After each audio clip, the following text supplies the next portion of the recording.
So let's start out with a challenge question. Oh my gosh, okay. So he's really good at this. I'm not really good at this. So local or regional?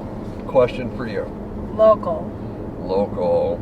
All right. So who picked? You're making me nervous already. Okay, Who picked a Pacific town site for Prescott? Oh my gosh. What governor picked of Arizona Territory came to Prescott area and picked a Pacific location? We named a street after him. Because it's not Barry Goldwater. He was too young. He was too young. Excuse me as I blast through this intersection on the yellow light. Oh my God! We named a street after him. We named a street after him. Larkin? No, it's a good one. Oh my gosh! Okay, so it was the mayor. He was the governor, territorial governor. Oh wow! Okay, so did he make it the city capital? Well, it was already the area was already the territorial capital. Right. You know, it was the territorial capital in Paulden initially, and then Lincoln had said sent the cavalry to Prescott to say secure the gold fields. The gold that was laying on the ground. Okay. And so they sent the cavalry to do that because the gold was used for the war effort, right? Right. And he appointed a territorial governor, and that's how that happened. But Fort Whipple was established as a cavalry outpost to not only secure the local gold, but also to defend the settlers coming to the area from the raiders raiding to get the gold, and also fight the American Indian Wars. Wow. Yeah, so it's the only city in the United States that was founded by the federal government. Are you serious? Yeah, the cavalry. I did not know that. Yeah, absolutely. And let's see, locally, you said. No, that was locally. What are you getting all excited about? I already failed that one.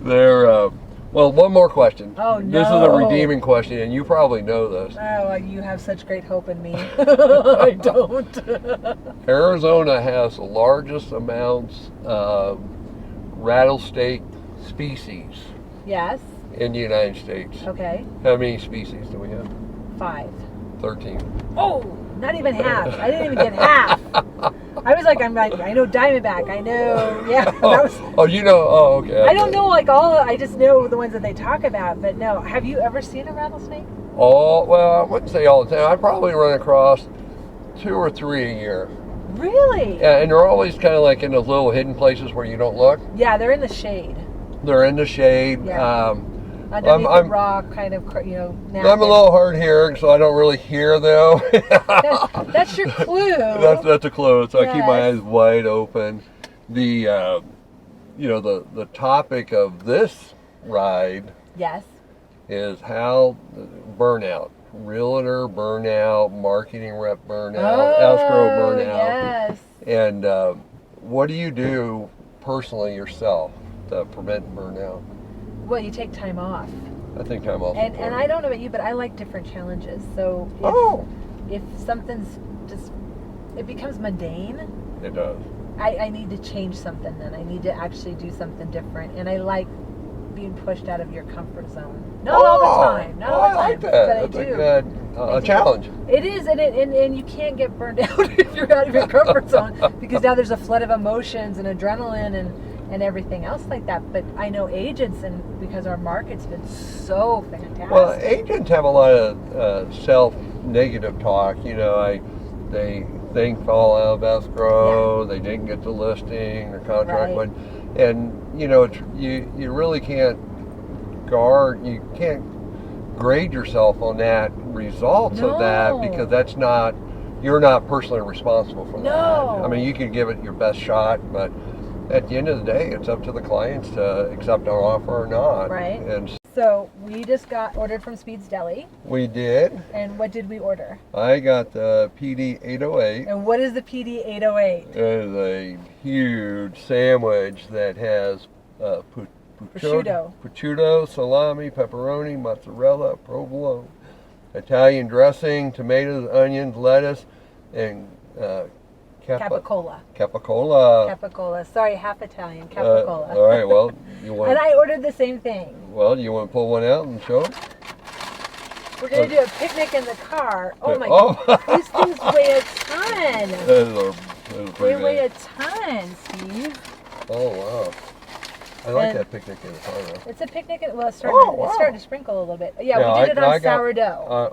Okay. So we're both the same then. Yeah, I ordered exactly the same thing. Oh my goodness. All right. So I'm going to turn the camera off, but. Why? Because you don't want them seeing you take a bite? I don't know if I can open my mouth big enough. Well, I'm afraid this is just going to go all over me. Oh my gosh, there's meat everywhere. Holy cow, people. All right, we'll be back. Thanks. So we just ate some sandwich. We didn't eat all of it. No, it was too big. It was too big. I got half of a half of.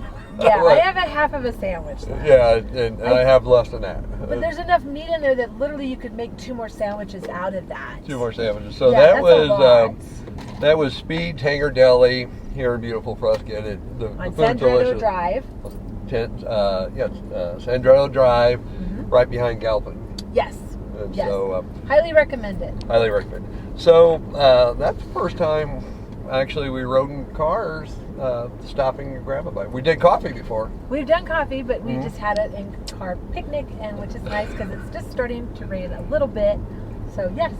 And so, kind of recap on the whole topic today was agents and people related to real estate, whether escrow or whatever. Inspectors, whatever. Inspectors, yeah. Getting burned out, and stressed out. Yeah. I know you like to challenge. What are some of the other things you think could really keep someone in that positive mindset?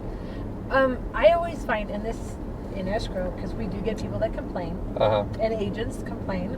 Really? Oh yes, they do. I always find when I start getting that negative, if I start talking to people, other people, doesn't matter if they're agents, doesn't matter if they're lenders, but talking to other people, I get out of that mindset of thinking about me all the time, and I start thinking about what's going on in their world. And that's actually pretty good. Yeah, and you know what? It gets you once again out there to talk to people and not focusing, because I notice that when we get in that negative mindset, it's really easy to sit there and just go around in your head over and over again, that negative talk. Yeah. But you don't come out of that. I talked to agents I work with the 3-3-1 rule. Okay, what's the 3-3-1 rule? So, talk to one person that you never talked to before about real estate. How do you do that? Hey, whether I'm in line at the grocery store or run into somebody in the community, everything turns to real estate. Really? I'll be sitting in line at Starbucks and someone will say, "Oh wow, it looked like it rained," and we start talking. Next thing you know, they see your logo. What do you do? It always turns to real estate. I'm sure they're asking you what the market's doing. Well, so that's the one. Okay. So, and then I talked to 3 past clients. Okay. Sphere of influence, whether they're local or not. And then I try to reach out to 3 people that I haven't talked to in a long time. So maybe potential clients. Well, maybe people I just lost contact with. Okay, so that's a 3 and 3. So you're actually talking to 7 people? 7. And I try to do that every workday. Okay. If I can. Okay. And sometimes when you're with clients you can't. But when you're in that kind of mindset, like woe me type of thing, and you kind of get out there and you start doing the 3-3-1, then it snaps you right out of it. Okay, so now let me ask you a question, because the variant's starting to act up. All right. When COVID was real big, we saw people just disappear. Right.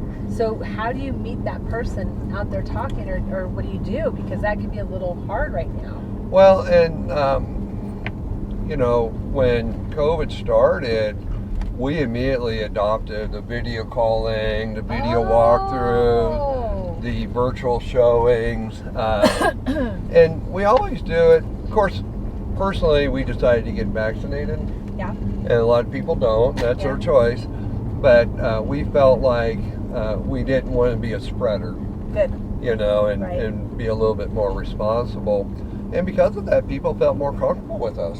So then it made it easier. It made it a little bit easier, and you do all the precautions that we do anyway. And we think this new variant, will have some effect on it, but for experienced agents that can learn and adapt to the market, they're not going to let it slow them down.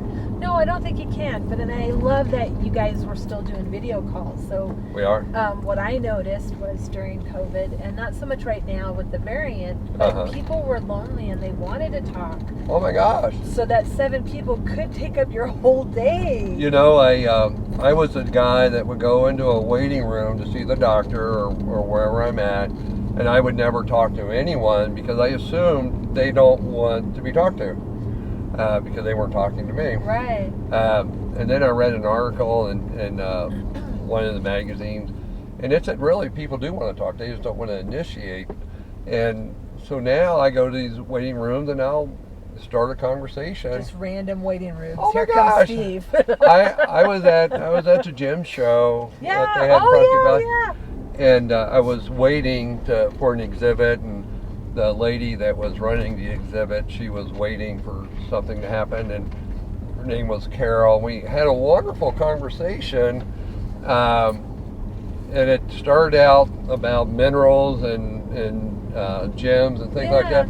Yeah. Quickly turned to real estate, right? I wonder how, huh? Gee, shocking. Gave her my card, but the idea is we had a wonderful conversation. Well, with we her. went to Toby Keith, and that line was my around goodness. the thing. Oh yeah, but you do end up starting to talk to people, Yes. and it's really funny and they're very open to it, extremely open. So yeah, I didn't bring mine around to real estate. I was just talking about the You concept. could have gave him my card. I could have given. Yeah, sorry, shucks. But hey, thanks for being on the ride along. Thank you for having me, and I enjoyed Speed Silly. Thanks. You know what? I just enjoy talking to people. Aw, yes, you do. I guess I'm one of the 7 today. There you go. I'm going to put you down. All right, thanks. Thanks.